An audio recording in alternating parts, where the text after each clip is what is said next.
The attack came with the sounding of air raid sirens in downtown Baghdad, quickly followed by anti-aircraft fire, which we've been hearing sporadically for the last hour or so. Explosions were heard about an hour and a half after the US deadline. The skies above Baghdad lit up with tracer fire, and a large pool of smoke was seen just south of the city. Now, we believe they may have been the first shots at command bunkers. Minutes after the first blasts were heard, White House official Ari Fleischer confirmed the operation had begun. Still the sound of anti-aircraft fire. What is there now? In the last few minutes, the anti-aircraft gunfire picked up again. It subsided. It appears to be that the anti-aircraft fire responding to some perceived threat, a threat that we can't see and a threat that we can't hear at this time. There are clouds over the city, perhaps at about 5,000 feet or so, perhaps the clouds even lower. The visibility here perhaps only as much as 5 to 6 miles at this time. So while we have a good view over the city, very difficult to see perhaps as far as we would normally see. The anti-aircraft gunfire right now has gone silent. The city is very quiet right now. No traffic on the road, but we're watching and waiting to see what will happen. If that's the way it's going to play out, you can hear the anti-aircraft fire. Just go ahead and take that for a minute. Just listen. These are the sounds of Baghdad this morning.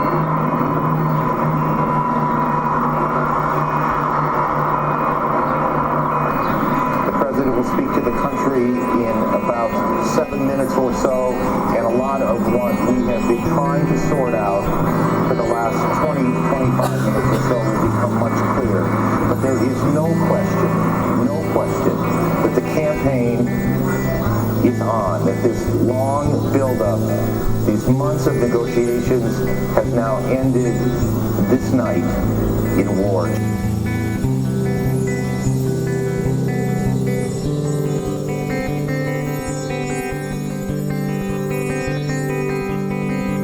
There was some concern that there could be an opportunity lost in the hours after the deadline lapsed.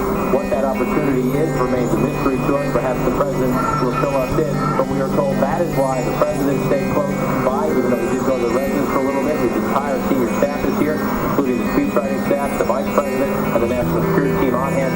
Something at that afternoon meeting convinced the president to what appears to us to launch an isolated strike as part of the beginning of what will be the larger military operation. Again, we'll hear more from the president in just a few minutes. Now, this kind of a strike from the air aimed at an individual on the ground has a very low probability of success because it's difficult to hit, to kill somebody on the ground. It's also entirely possible somebody could move in the time between the planes take off.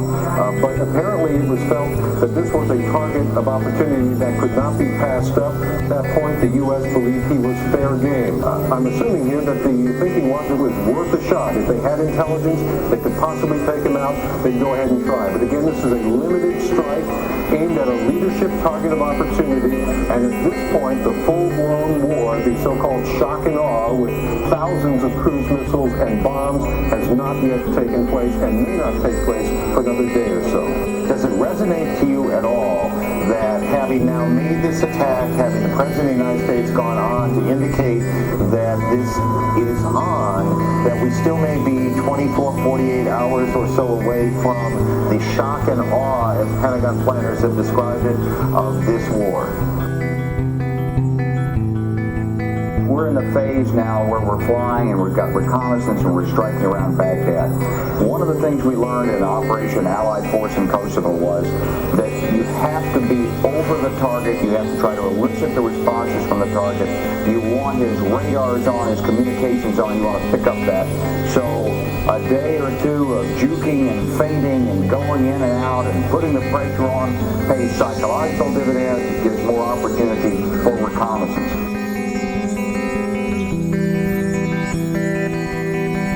The United States military have so little fear of the Iraqi military that they would launch this attack and then allow 4 hours, 8 hours, 24 hours, 48 hours for the other side to marshal its forces.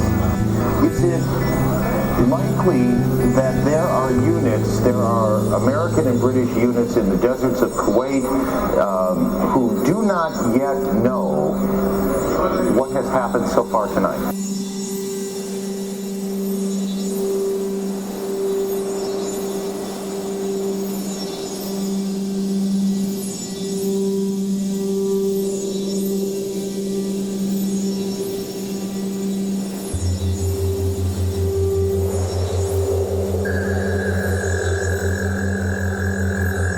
Before the day of horror can come, before it is too late to act, this danger will be removed.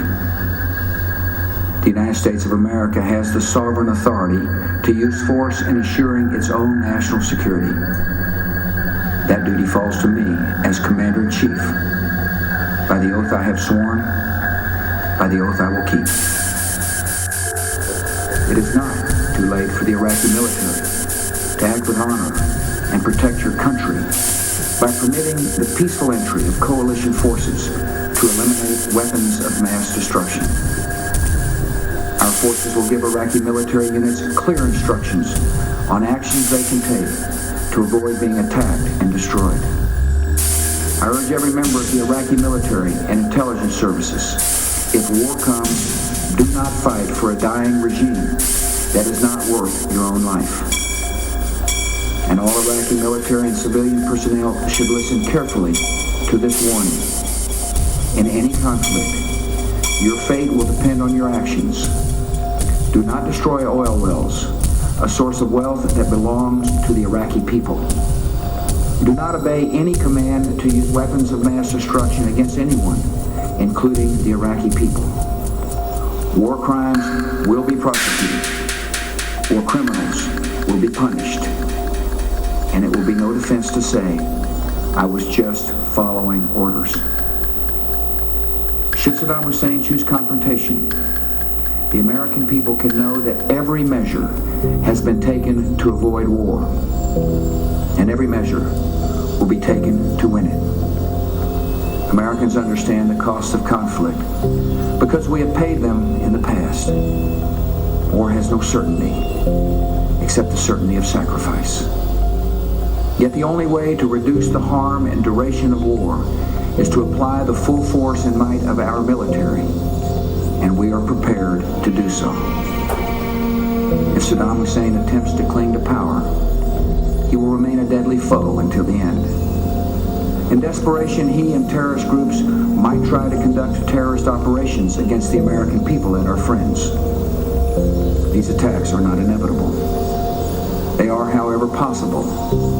And this very fact underscores the reason we cannot live under the threat of blackmail. The terrorist threat to America and the world will be diminished the moment that Saddam Hussein is disarmed. Our government is on heightened watch against these dangers. Just as we are preparing to ensure victory in Iraq, we are taking further actions to protect our homeland.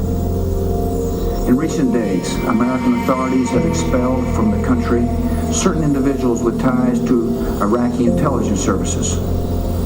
Among other measures, I have directed additional security at our airports and increased Coast Guard patrols of major seaports.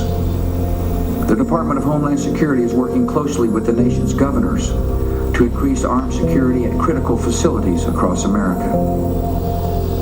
Should enemies strike our country, they would be attempting to shift our attention with panic and weaken our morale with fear. In this, they would fail. No act of theirs can alter the course or shake the resolve of this country. We are a peaceful people, yet we're not a fragile people, and we will not be intimidated by thugs and killers. If our enemies dare to strike us, they and all who have aided them will face fearful consequences. We are now acting because the risks of inaction would be far greater.